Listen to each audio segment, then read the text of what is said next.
We are now moving to our next session on reflections.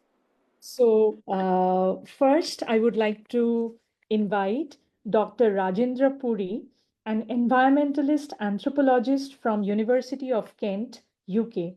He has recently been involved in a very exciting project with GIZ on developing methods for documenting and incorporating traditional knowledge in the conservation of aquatic resources in Nagaland.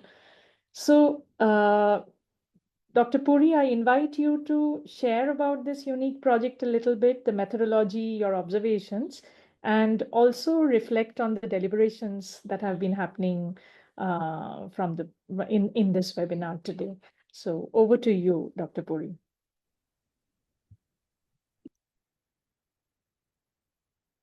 Okay, thank you very much.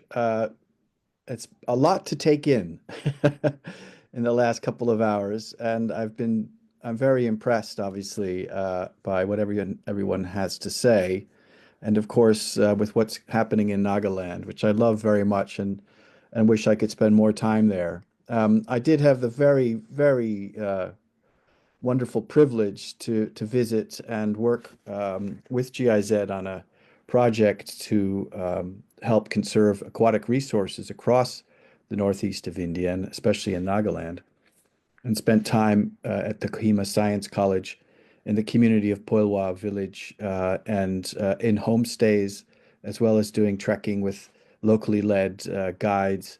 And so I began to get, and of course, attending the Hornbill Festival 2 years ago, which was mind-blowing to say the least.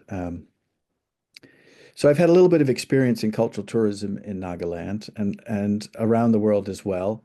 I live in the city of London, which is a mega magnet for cultural tourists.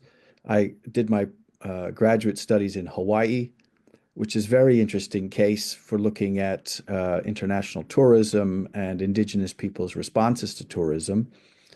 And there's a lot of lessons, I suppose, can be learned from there, as they can be from all over the world where indigenous peoples are engaged in cultural tourism. Our project was about documenting traditional knowledge, both intangible and tangible traditional knowledge associated with aquatic resources for the benefits of engaging in community-led conservation initiatives to protect aquatic resources, such as fish, snails, plants that are also found in those rivers and streams and ponds, and rice paddies even. And we're at the stage at this point of trying to figure out what we've learned. But in the process, of course, we've been very concerned with the transmission of cultural knowledge and cultural practices between elder generations and younger generations, and how can we promote that.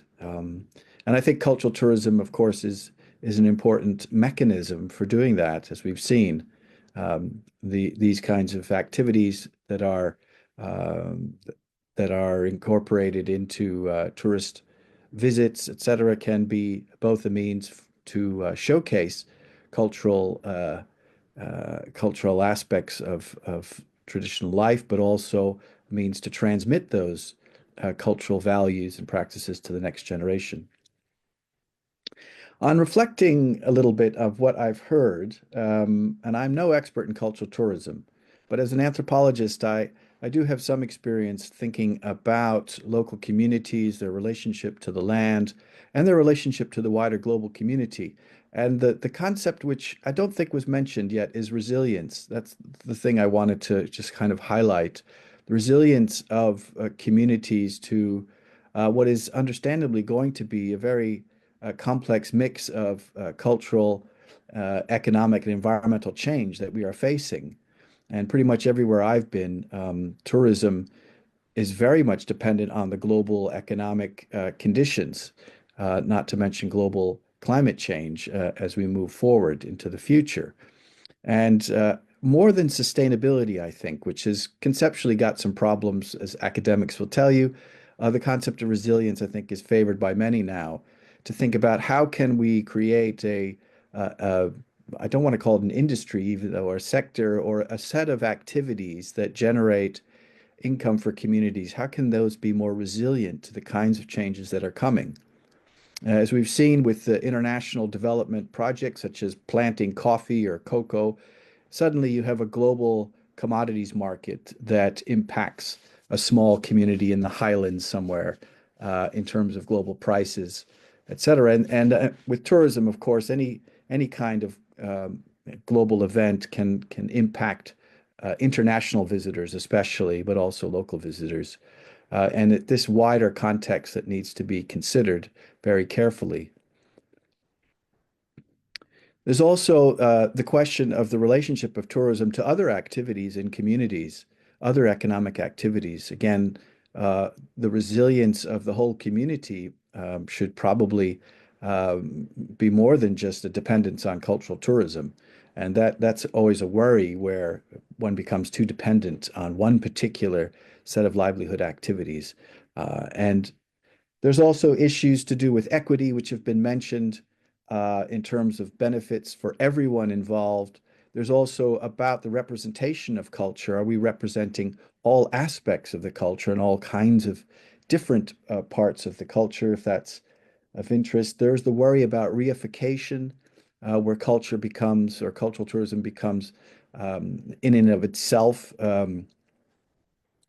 uh, promoting culture in and of itself, and you end up with heritage villages where people live in the cities and get dressed up in local costume and drive to work and then pretend to be locals, indigenous peoples and communities for the sake of tourism. And this is an extreme case, but it happens all over the world. And I would hate to see something like that happen in Nagaland, but I don't think it will. The other thing I was thinking about, obviously, authenticity is a huge problem, and that's part of this issue of reification. That in order to maintain tourist flow, that the culture, in a sense, gets frozen into something that's considered authentic or pure, and the culture isn't allowed to change. Christianity, of course, has had a major impact in Nagaland, and that change as well can be celebrated in cultural tourism, not just a reflection of the pre-Christian past, which a lot of people are interested in. Um, and finally, I think collaboration was mentioned as key. I think that's really true. And the other side of collaboration, of course, is alliances. And in terms of resilience, alliances between communities and other communities and the state and other stakeholders is really important for resilience. So building alliances, I think, is going to be key going forward. Anyway, those are just some thoughts I've had. Thank you very much for inviting me. It's been really eye-opening, and I really wish everyone the best of luck in going forward with these various programs. Thank you very much. Thank you, Dr. Puri, for putting all these points together so nicely, and also for raising this another very important point that we keep talking about, but today we didn't hear, is resilience. But that I think is integral to everything that the communities are doing as well, and we have felt that more and more post-COVID. So thank you very much for your deliberation.